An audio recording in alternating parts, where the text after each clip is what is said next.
देखो subject start करेंगे हम ईएमटी। और ईएमटी में आज का जो लेक्चर होगा उसमें बेसिक बेसिक बातें हम करेंगे, जो आपके ग्रेजुएशन में शायद आपने पढ़ी हो या फिर 12th क्लास में तो आपने डेफिनेटली पढ़ी ही है। जिसमें हम बात करेंगे इलेक्ट्रिक फील्ड के कुछ बेसिक फार्मूला, इलेक्ट्रोस्टैटिक पोटेंशियल के कुछ बेसिक फार्मूला, उनके क्वेश्चंस, उनके बारे में हम बात करेंगे, है ना। तो चलिए स्टार्ट करते हैं।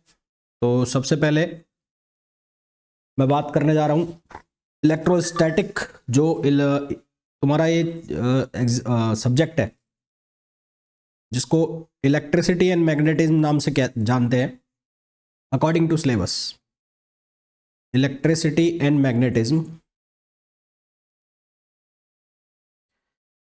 तो ये 3 पोर्शन में बटा हुआ है। 3 पोर्शन में मतलब एक पोर्शन होता है तुम्हारा इसमें इलेक्ट्रोस्टैटिक्स, इलेक्ट्रोस्टैटिक्स,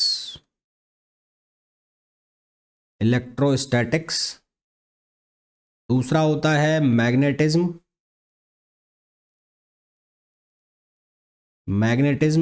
और तीसरा होता है इलेक्ट्रोडायनामिक्स।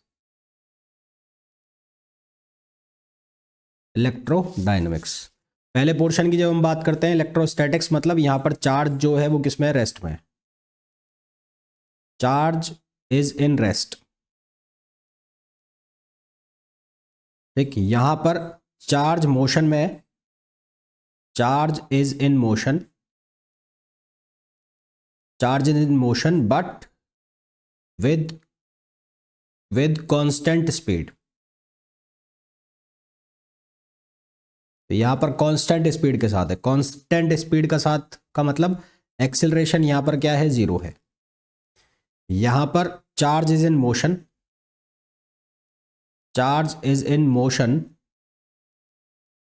विद वेरिएबल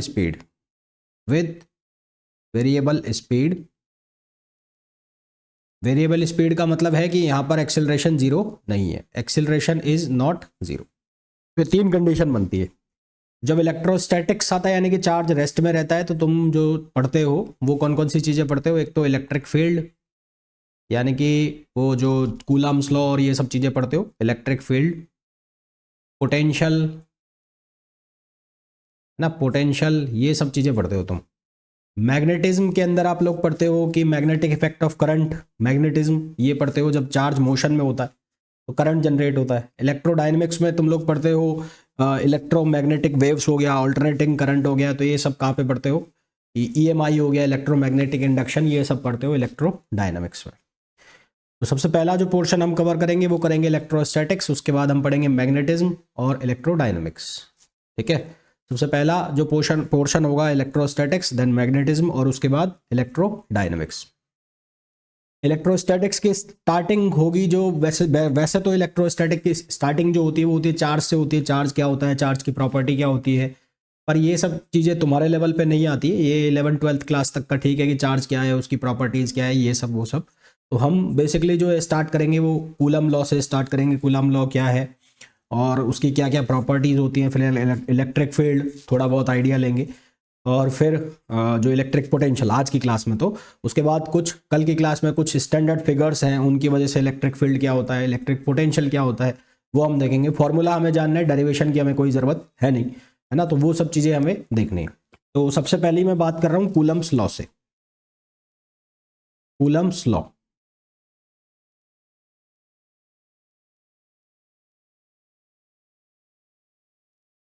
तो कूलम्स लॉ मेरे हिसाब से सभी ने, तुम लोगों ने पढ़ा है। तो पहली चीज़ तो ये है कि कूलम्स लॉ काम ही तब करेगा जब जो चार्ज है वो किस में रहेंगे, रेस्ट में रहेंगे, है ना। तो मेन चीज़ यही है, it works only when charge is in rest. It works only when charge is in rest. When charge is in rest, charge किस में हो, रेस्ट में हो, तब ये काम करेगा, अदरवाइज ये काम नहीं करेगा। तो ये लॉ जो है वो ये कहता है कि आपके पास अगर 2 चार्ज है, एक चार्ज ये है, एक चार्ज ये है, इस चार्ज को नाम दे दूं मैं Q1 और इस चार्ज को नाम दे दूं Q2। तो इन दोनों के बीच की जो डिस्टेंस है, लेट सपोज वो डिस्टेंस है R। तो यहाँ पर एक वैल्यू आती है फोर्स की दोनों चार्ज के ऊपर, और वो वैल्यू क्या होती है K Q one Q two over R square, है ना। और ये इसका मैं मैग्नीट्यूड लिख रहा हूँ, खाली magnitude, F equals to K Q one Q two over R square. और यदि इसको मैं वेक्टर में लिखूँ, वेक्टर में लिखूँ यानी कि अगर मैं इसको ऐसा लिख दूँ F12 किसके बराबर होगा K Q one Q two over R square.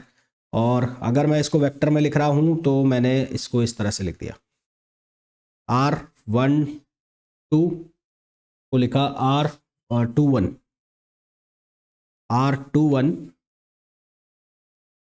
Cube, और यहाँ लिख दिया मैंने R21, ये लिख दिया मैंने वेक्टर में। ये क्लियर है सभी को कैसे लिखा मैंने?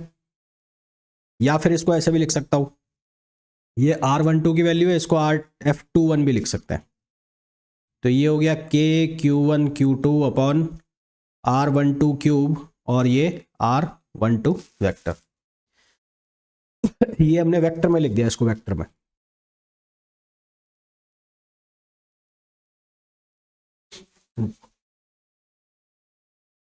जब मैं लिख रहा हूं F12, तो F12 का मतलब है फोर्स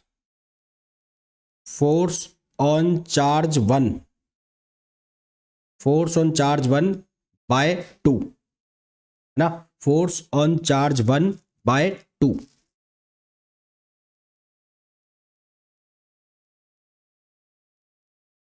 बाय 2।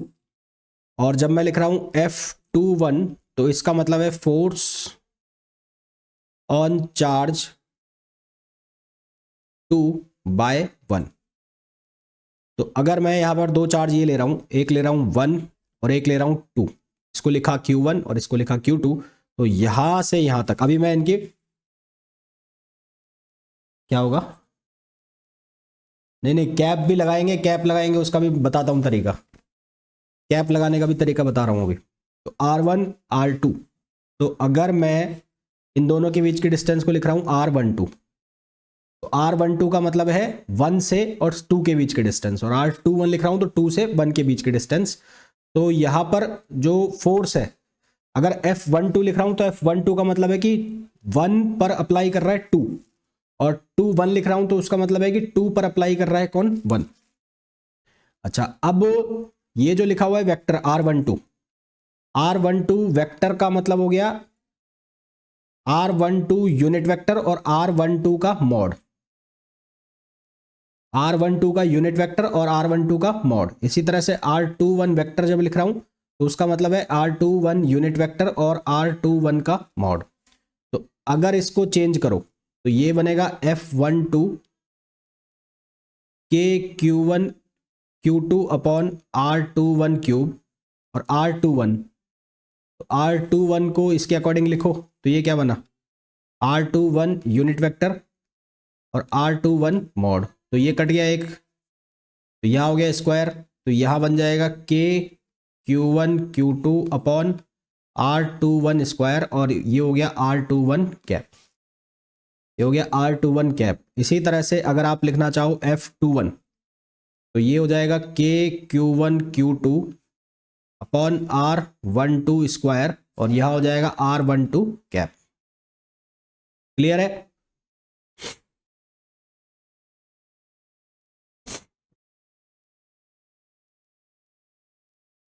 कोऑर्डिनेट सिस्टम में मैंने एक कोऑर्डिनेट सिस्टम ले लिया ऐसे, यहां ले लिया मैंने x, यहां ले लिया y, और ये हो गया 0।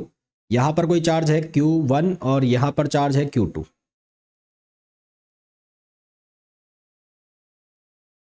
तो ये है R2 वेक्टर,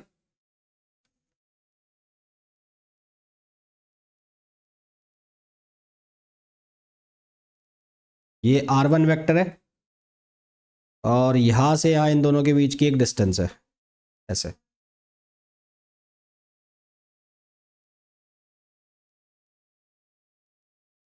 ठीक है, तो अकॉर्डिंग टू वेक्टर लॉ ये ऐसे चल रहा है। तो according to vector law,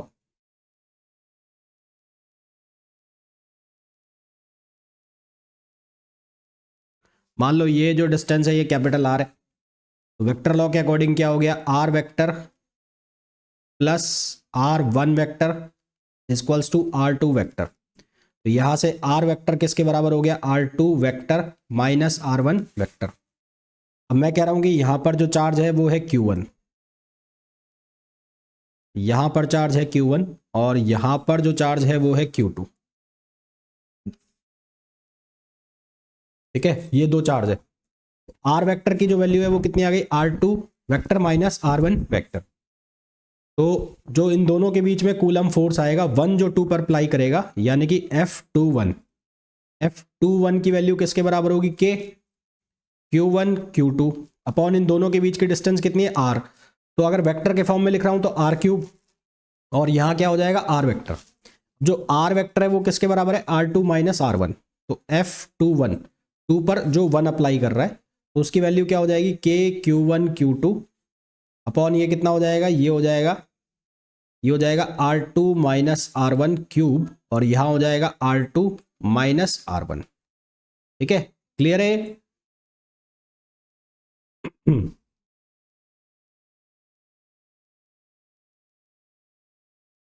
distance है, ये पोजीशन वेक्टर है with respect to origin, position vector है विद रेस्पेक्ट टू ओरिजिन। अच्छा एक चीज और है, यहां पर जो मैं F21 लिख रहा हूं, जैसे मैं लिख रहा हूं F21, मैं ये कह रहा हूं कि फोर्स ऑन चार्ज 2 बाय 1 और F12 को मैं कह रहा हूं फोर्स ऑन 1 बाय चार्ज 2। तो अलग अलग किताबों के अलग अलग नोटेशन है, कई किताबों में आपको ऐसा भी मिलेगा फोर्स ऑन चार्ज 1 बाय 2, है ना, फोर्स ऑन चार्ज 1 बाय 2, कई जगह आपको ऐसा भी मिलेगा। मैं ऐसा बोल रहा हूं कि फोर्स ऑन 2 बाय 1। तो ये लिखने के अलग अलग तरीके हैं, बेसिक चीज समझने की है कि हो क्या रहा है। अब यहां पर ये दोनों जो फोर्स हैं वो उनकी लाइन ऑफ एक्शन एक ही है, दोनों जो फोर्स हैं दोनों की लाइन ऑफ एक्शन एक ही है, दोनों एक ही लाइन के अलोंग लग रहे हैं। तो ये जो दोनों फोर्स हैं जो एक ही लाइन ऑफ एक्शन पे लग रहे हैं, तो एक यदि दूसरे को अट्रैक्ट कर रहा है तो दूसरा रिपेल करेगा, मतलब दोनों एक दूसरे के अपोजिट डायरेक्शन में लग रहे हैं। मेरा कहने का मतलब है यदि F1 की जो 2 पर अप्लाई कर रहे हैं वो ये है, यानी कि ये F21 है अगर, तो F12 की वैल्यू ये होगी, 12 की वैल्यू ये होगी। तो ये दोनों जो चार्ज हैं, दोनों जो फोर्स हैं मैग्नीट्यूड में सेम है पर डायरेक्शन में अपोजिट है, तो ये एक्शन रिएक्शन पेयर बनाते हैं। क्या बनाते हैं, एक्शन रिएक्शन पेयर। ठीक है, तो मैं इसको नेक्स्ट स्लाइड में लिख रहा हूं, since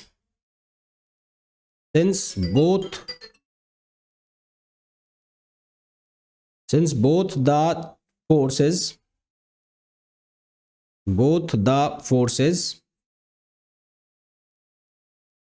are same in magnitude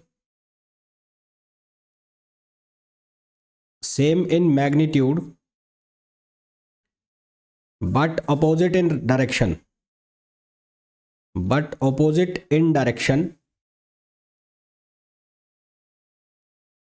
hence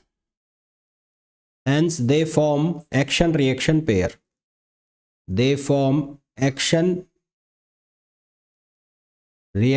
pair, ये दोनों जो फोर्स हैं क्या बनाते हैं, एक्शन रिएक्शन पेयर बनाते हैं।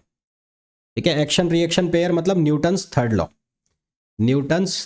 Law.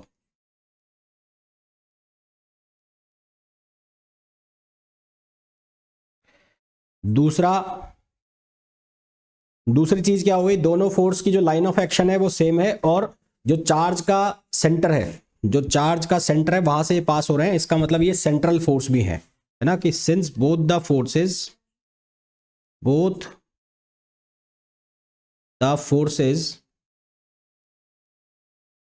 Are passing through the center of charge, hence they are central force, also F is proportional to 1 upon r square, और यही सेंट्रल फोर्स की कंडीशन है, F is proportional to r square, तो ये central force भी होते हैं। ठीक है, electrostatic force are central force.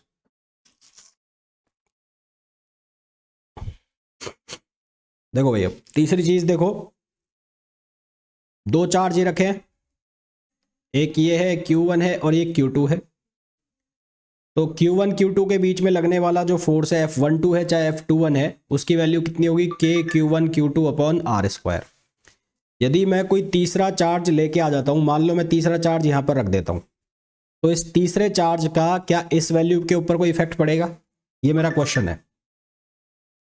Will this third charge means Q3, क्या ये Q3 charge in Q1 Q2 के बीच की जो वैल्यू है फोर्स की उसको इफेक्ट करेगा नहीं करेगा?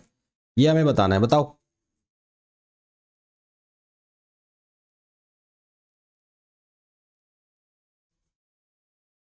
अगर मैं तीसरा चार्ज लेके आ जाता हूं Q3, तो Q3 Q1 Q2 के बीच लगने वाले जो फोर्स है उसको इफेक्ट करेगा या नहीं करेगा, हाँ या ना? नहीं करेगा। ठीक है। इन दोनों चार्ज के बीच में लगने वाला कूलम फोर्स किसी थर्ड चार्ज से इंडिपेंडेंट रहेगा। थर्ड फोर्थ यानी कि इसके सराउंडिंग में कितने भी चार्ज पड़े हों, दो चार्ज के बीच में लगने वाला फोर्स इनकी सराउंडिंग में जो चार्ज होंगे उनकी प्रेजेंस से इंडिपेंडेंट होगा। तो force between two charges, force कौन सा? Coulomb force. Force between two charges, force between two charges is not affected by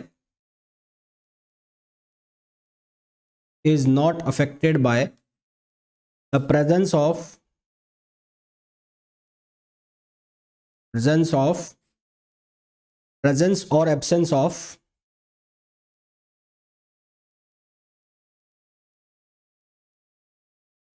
absence of other charges। ठीक है, ये इन दोनों की एब्सेंस से, ये Q3 की एब्सेंस से या प्रेजेंस से इसको कोई भी इफेक्ट नहीं पड़ेगा। ठीक है। फिर उसके बाद अगर दोनों चार्ज सेम नेचर के हैं, मतलब अगर दोनों पॉजिटिव है या दोनों नेगेटिव है, तो कूलम फोर्स जो लगेगा वो क्या लगेगा? ऑपोजिट डायरेक्शन में, यानी कि रिपेल करेंगे। दोनों चार्ज अगर पॉजिटिव हैं या दोनों चार्ज नेगेटिव हैं तो एक दूसरे को रिपेल करेंगे, और दोनों चार्ज ऑपोजिट नेचर के तो दोनों एक दूसरे को अट्रैक्ट करेंगे। ये सब चीज़ें आपको पता ही है, ये बताने की ज़रूरत मेरे को ऐसा लगता नहीं है होगी। ठीक। फिर एक मोस्ट इंपॉर्टेंट पॉइंट, यदि दोनों चार्ज का मैग्नीट्यूड सेम हो जाए, यदि दोनों चार्ज का जो मैग्नीट्यूड है वो सेम हो जाए, तो उनके बीच में जो लगने वाला फोर्स है वो मैक्सिमम होगा। if magnitude of the charges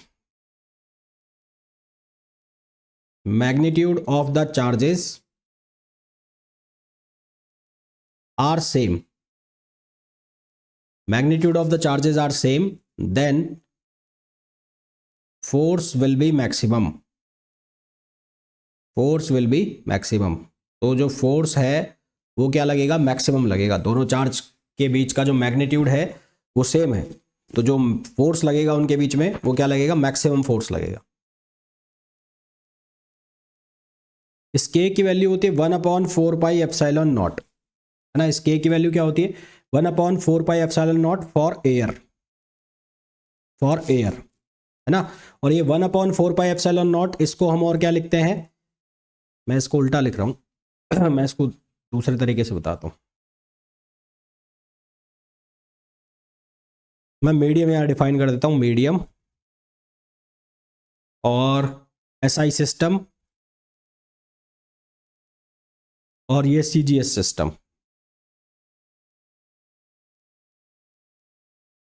ये तीन चीजें हैं, मीडियम, एसआई सिस्टम और सीजीएस सिस्टम। तो मीडियम अगर एयर है तो के की वैल्यू हम लिखेंगे 1/4πε0 या फिर 9 × 10⁹, 9 × 10⁹। इसकी यूनिट बहुत इंपॉर्टेंट है, याद रखना, न्यूटन मीटर स्क्वायर, हालांकि बना भी सकते हो, Newton metre square per coulomb square.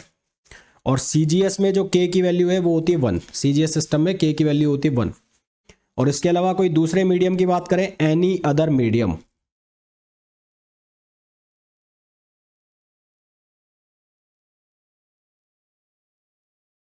Any other medium, तो एनी अदर मीडियम के लिए के की वैल्यू हम लिखेंगे 1/4π कैपिटल के एप्सिलॉन नॉट। ये कैपिटल के लिखा हुआ है, कैपिटल के एप्सिलॉन नॉट, और जो स्मॉल के है इसकी वैल्यू होगी 1/k। ये जो कैपिटल के लिखा हुआ है, ये वाला कैपिटल के, ये इसको कहते हैं dielectric constant. Dielectric constant. और ये वाला जो के लिखा हुआ है, ये वाला के, इसको कहते हैं इलेक्ट्रोस्टैटिक फोर्स कांस्टेंट।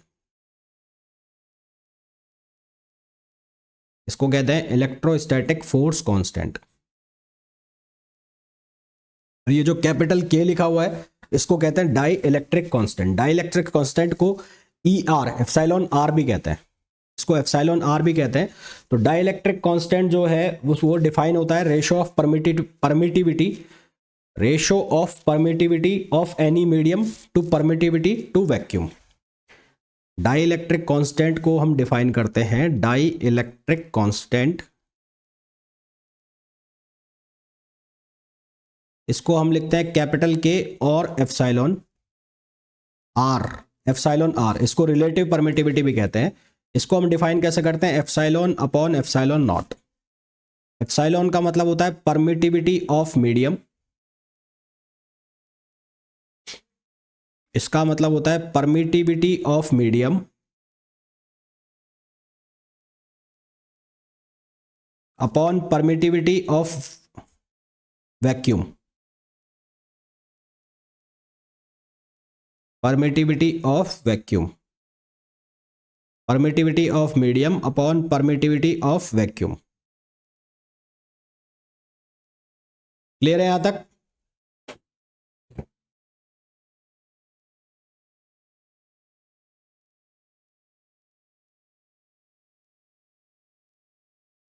अब देखो, जो एप्सिलॉन की वैल्यू है ये फिक्स है, पता है आप लोगों को एप्सिलॉन नॉट की वैल्यू, फिर भी मैं लिख देता हूँ। एप्सिलॉन नॉट की जो वैल्यू होती है वो होती है 8.85 इंटू 10⁻⁻12। यूनिट इसकी ध्यान रखना, कूलम स्क्वायर पर न्यूटन मीटर स्क्वायर। और इलेक्ट्रिक परमिटिविटी क्या होती है, इलेक्ट्रिक परमिटिविटी अगर आपसे कोई पूछे कि व्हाट इज इलेक्ट्रिक परमिटिविटी, तो इलेक्ट्रिक परमिटिविटी होती है physical quantity, a physical quantity, a physical quantity that describes, a physical quantity that describes how an electric field, how an electric field, how an electric field affects the,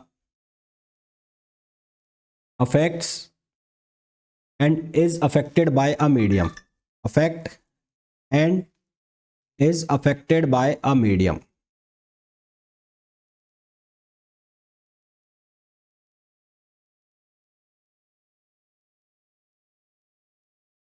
Question number first. In Coulomb's law,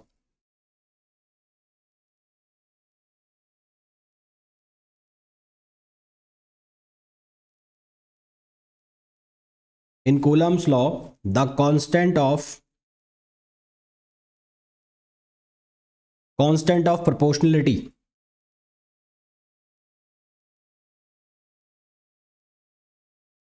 K 1/4πε0 has units। Option A है newton, option B है newton metre square, ऑप्शन सी है newton metre square per coulomb square, और option D है newton coulomb square per metre square. बताओ क्या answer आएगा?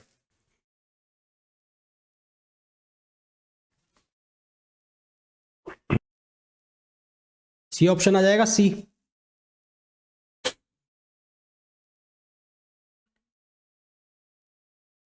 Next question पे आओ। a charge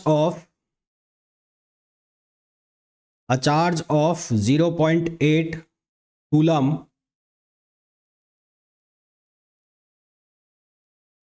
is divided into two charges,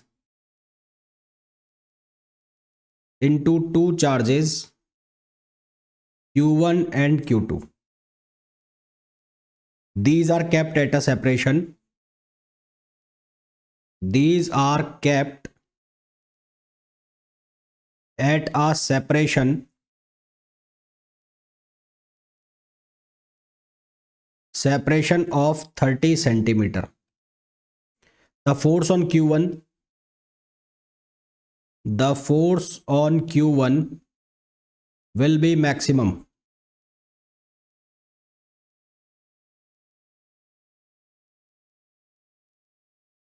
option A है Q1 equals to Q2 equals to 0.4 C. Option B है Q1 equals to 0.8 coulomb and Q2 negligible. Option सी है Q1 negligible 0 और Q2 की value जो है वो 0.8 C. और option D है Q1 इक्वल्स टू 0.2 C और Q2 इक्वल्स टू 0.6 C. क्या आंसर आएगा?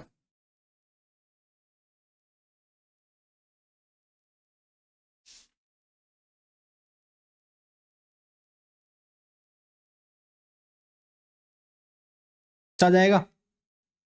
चार्ज की जो वैल्यू है वो मैक्सिमम होगी जब दोनों चार्ज का मैग्नीट्यूड क्या हो, इक्वल हो.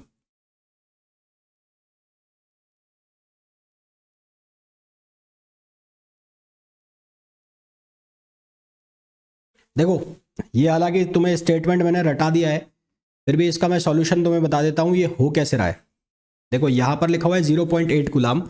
मैं इसको 0.8 कूलाम ना लिख के मैं इसको Q लिख लेता हूँ. मैं Q, मैं ये मान लेता हूँ Q दो पार्ट में टूटा है, Q1 में और एक Q2 में. Q1 में और एक Q2 में. तो यहाँ से साफ साफ दिख रहा है कि अगर एक Q1 है तो दूसरा हो जाएगा, दूसरा क्या हो जाएगा, Q माइनस Q1.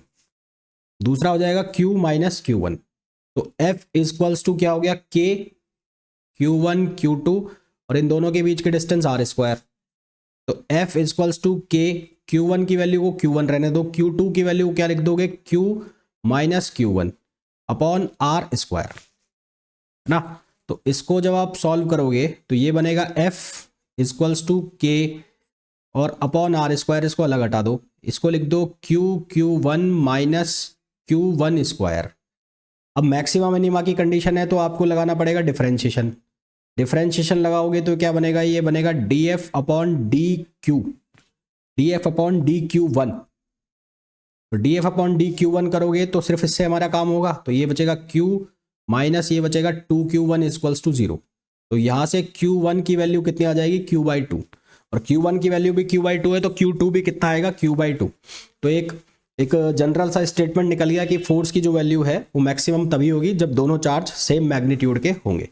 दोनों चार्ज सेम मैग्नीट्यूड के होंगे मतलब आंसर आ गया Q1 equals to Q2 equals to 0.4 C. Half charge value होनी चाहिए, हाफ चार्ज.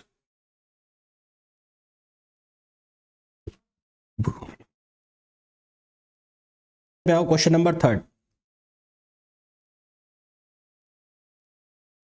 क्वेश्चन नंबर 3 में बोला है the ratio of the forces between two small spheres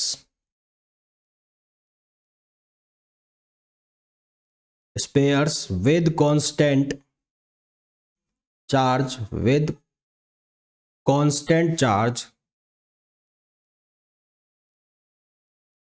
A in air, constant charge A in air, A मतलब option A, और B in a medium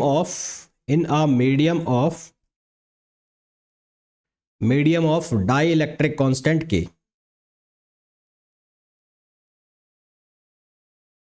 dielectric constant K is, यानी कि आपसे पूछा है F air upon F medium, इसका ratio पूछा है. और ऑप्शन आपको दिया है, ऑप्शन ए है 1:K, ऑप्शन बी आपको दिया है K:1, ऑप्शन सी आपको दिया है 1:K², और ऑप्शन डी आपको दिया है K²:1.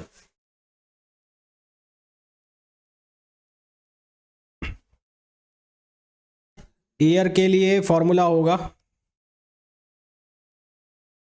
एयर के लिए जो फॉर्मूला होगा दो चार्ज के बीच का वो क्या होगा, Q1 Q2 upon 4 pi epsilon not और आर स्क्वायर।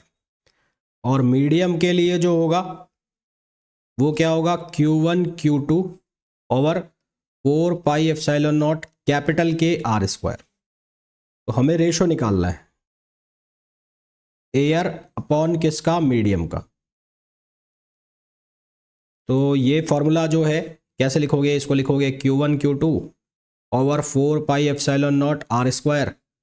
और यहाँ किस तरह से लिखोगे, Q1 Q2 over 4 pi epsilon naught capital K R square. Cancel cancel cancel cancel cancel cancel. तो आंसर कितना बच गया, K/1। तो आंसर क्या आ गया, K/1।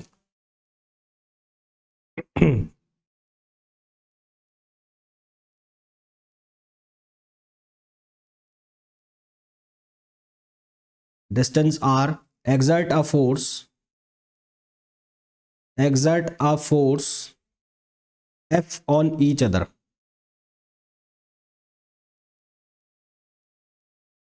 if the charges are halved, if the charges are halved and distance between them is doubled, and distance between them is doubled, then the new force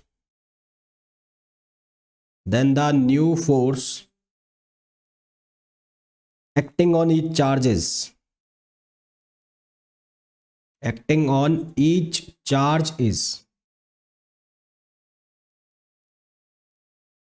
option A है F/8, option B है F/4, option C है 4F और option D है F/16।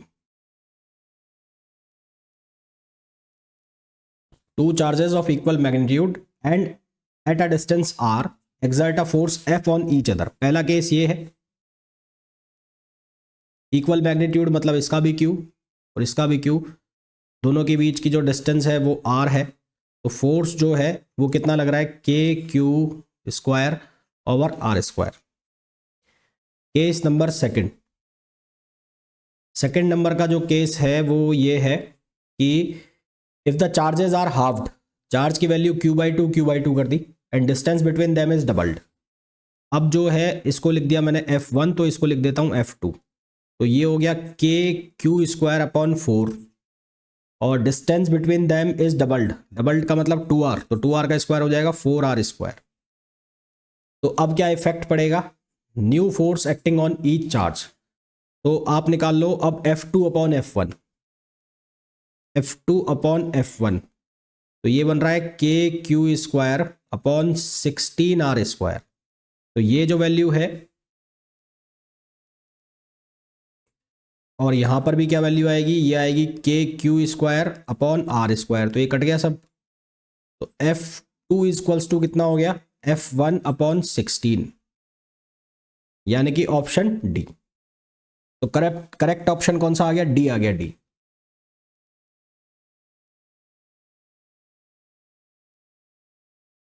Question number 5 में बोला है two small conducting spare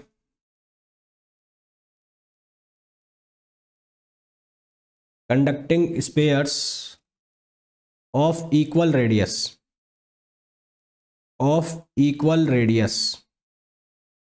have charge plus 10 microcoulomb and minus 20 microcoulomb respectively,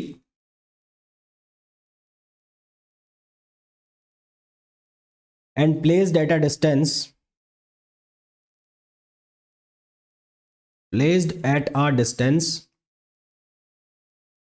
r from each other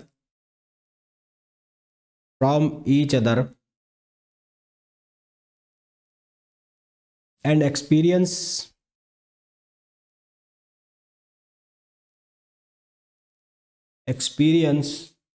force F1।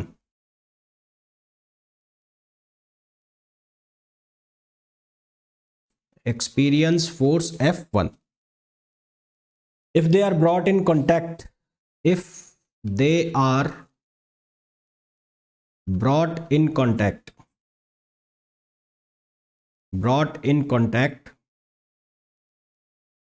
and separated to same distance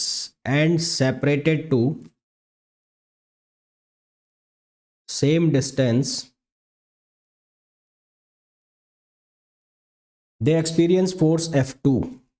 They experience force F2. The ratio of F1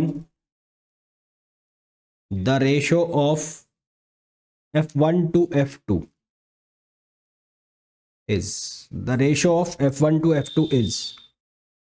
option A है 1:8, option B है -8:1, option C है 1:2 और option D है -2:1।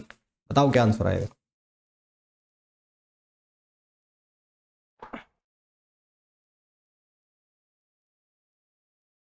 देखो भाई, यहां पर एक कॉन्सेप्ट लगेगा, छोटा सा कॉन्सेप्ट। क्या लगेगा?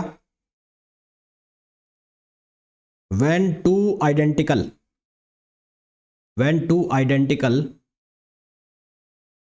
conductors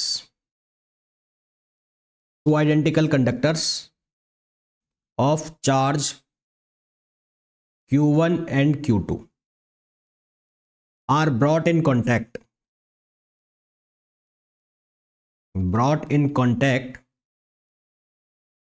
then charge on both of them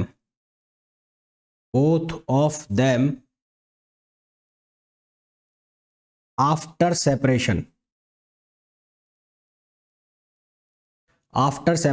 is q1 plus q2 upon 2। तो अभी आपके पास दो आइडेंटिकल स्पेयर है कंडक्टर में और रेडिएशन के इक्वल है, तो उन पे जो चार्ज है वो 10 माइक्रोकूलम है और -20 माइक्रोकूलम है ना। तो अभी आपके पास ये वाला केस है कुछ ऐसा, एक ये है, इस पे +10 है, इस पर -20 है, और इन दोनों के बीच का जो सेपरेशन है वो है R। तो जो फोर्स की वैल्यू है वो कितनी होगी? K इंटू 10 और इंटू -20 अपॉन R², ये वैल्यू होगी। ठीक है, दोनों पर जो वैल्यू होगी वो ये होगी respectively, and place that distance R from each other and experience force if they are brought in contact and separated to same distance. तो सेपरेट कर दिया जाए सेम डिस्टेंस से, ब्रॉट कॉन्टैक्ट में किया जाए, तो कॉन्टैक्ट में लाए तो अब जो चार्ज कितना हो जाएगा? 10 -20 अपॉन 2, तो ये बचेगा -10 अपॉन 2। -10 अपॉन 2 का मतलब हो गया -5। दोनों के ऊपर जो चार्ज आ गया वो कितना आ गया? -5। अब कितना आ गया? ये आ गया -5, और यहाँ पर भी है -5, और जो डिस्टेंस है कितनी हो गई? R। तो ये जो फोर्स है ये है F1, और अब जो फोर्स हो जाएगा वो हो जाएगा F2 K, और ये कितना हो जाएगा? -5 यहाँ पर और -5 यहाँ पर, और डिस्टेंस है R। अब बताओ क्या आंसर आएगा?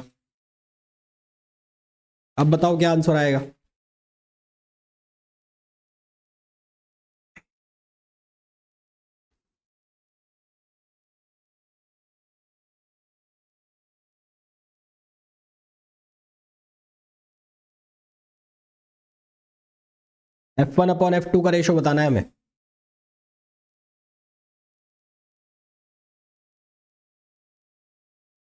-200 K अपॉन R² को डिवाइड कर दिया आपने, R² ऊपर चला गया, और ये हो गया 25K।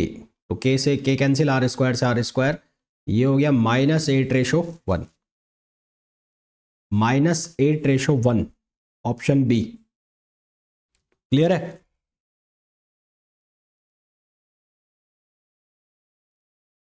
Question number 6, +2 coulomb and +6 coulomb. Two charges are repelling, +6 coulomb. Two charges are repelling each other with a force of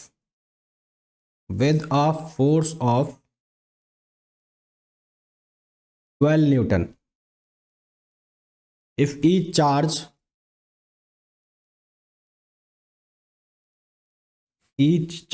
is given -2 coulomb of charge, then the value of force will be,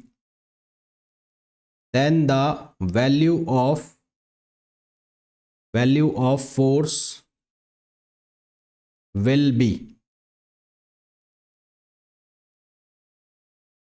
option A है 4 Newton attractive,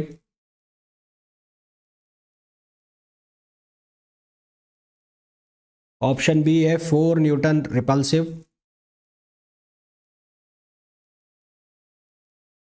option C है 8 Newton repulsive,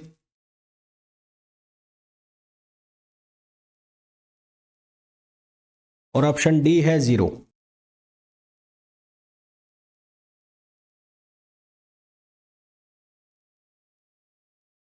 देखो 2 coulomb और 6 coulomb के charge है repelling each other. ये +2 coulomb है, ये +6 coulomb है, ये दोनों एक दूसरे को रिपेल कर रहे हैं और इन दोनों के बीच की डिस्टेंस हम मान लेते हैं r। इन दोनों के बीच का जो फोर्स दिया है वो दिया है 12 न्यूटन। क्या दिया है? 12 Newton. F = K Q1 Q2 upon r²। तो ये हो गया 12, K Q1 Q2 की वैल्यू हो गई 12 और अपॉन r²। तो यहां से हमारे पास r² अपॉन K की जो वैल्यू है वो आ गई 1। r² अपॉन K की जो वैल्यू आ गई कितनी आ गई? 1 आ गई। अब हमें ये गिवन है कि if each charge is given -2 coulomb of charge, दोनों जो चार्ज है उसको -2 कूलम दे दिया, तो -2 कूलम दे दिया तो पहला जो चार्ज है उस पर जो नेट चार्ज हो जाएगा वो कितना हो जाएगा? +2 कूलम पहले से था, -2 कूलम और दे दिया, और दूसरा वाला जो चार्ज है उस पर कितना था? 6 कूलम, और इसको -2 कूलम और दे दिया, तो ये कितना हो गया? 0, और ये हो गया कितना? 4 कूलम। ये कितना हो गया? 4 कूलम। तो फोर्स की वैल्यू कितनी हो गई? तो फोर्स की वैल्यू कितनी हो गई बताओ?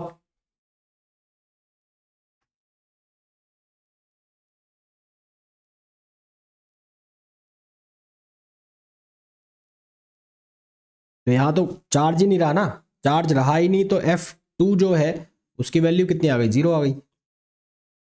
जब चार्ज ही नहीं रहा तो वैल्यू कितनी आ गई? 0। तो आंसर कितना हो गया? D.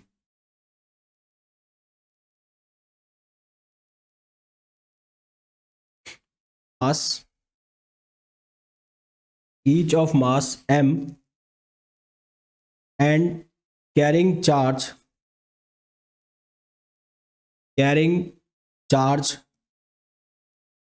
q are separated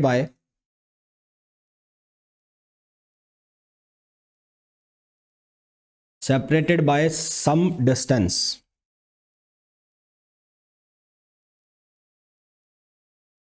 if they are in equilibrium. If they are in equilibrium,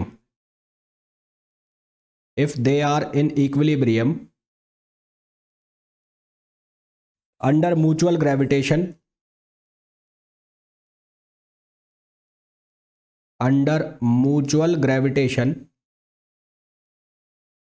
and electrostatic force,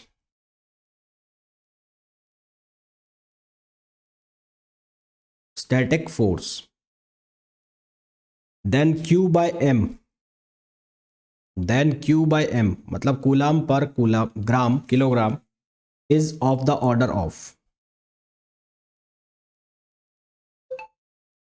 ये रटने वाला क्वेश्चन है। ऑप्शन ए है 10 पावर -5, ऑप्शन बी है 10 पावर -10, ऑप्शन सी है 10 पावर -12 और ऑप्शन डी है 10 पावर -15। हमें बोला है 2 पार्टिकल्स हैं, each of mass m and carrying charge q। एक पार्टिकल ये, एक पार्टिकल ये, इस पर भी चार्ज q है, इस पर भी चार्ज q है, इस पर मास m है, इस पर मास m है। इनके बीच की कोई डिस्टेंस है, लेट सपोज वो डिस्टेंस है r। तो इनके बीच में लगने वाला इलेक्ट्रोस्टैटिक फोर्स होगा, कितना होगा, वो होगा KQ²/R²। और इनके बीच में ग्रेविटेशन फोर्स जो लगेगा वो लगेगा GM1m2। M1m2 का मतलब हो गया m²/R²। तो हमें Q/m का रेशो पूछा है। Q/m का रेशो मतलब हमें पूछा है FE/FG, और FE/FG ये दोनों सेम है। ये कह रहा है इक्विलिब्रियम में, इक्विलिब्रियम का मतलब है FE=FG। तो FE=FG है, मतलब इनको इक्वल करो, KQ²/R² और GM²/R²। तो ये कट गया। हमें बोला है Q/m का रेशो बताना है। तो Q/m² ये किसके बराबर हो गया, G/K।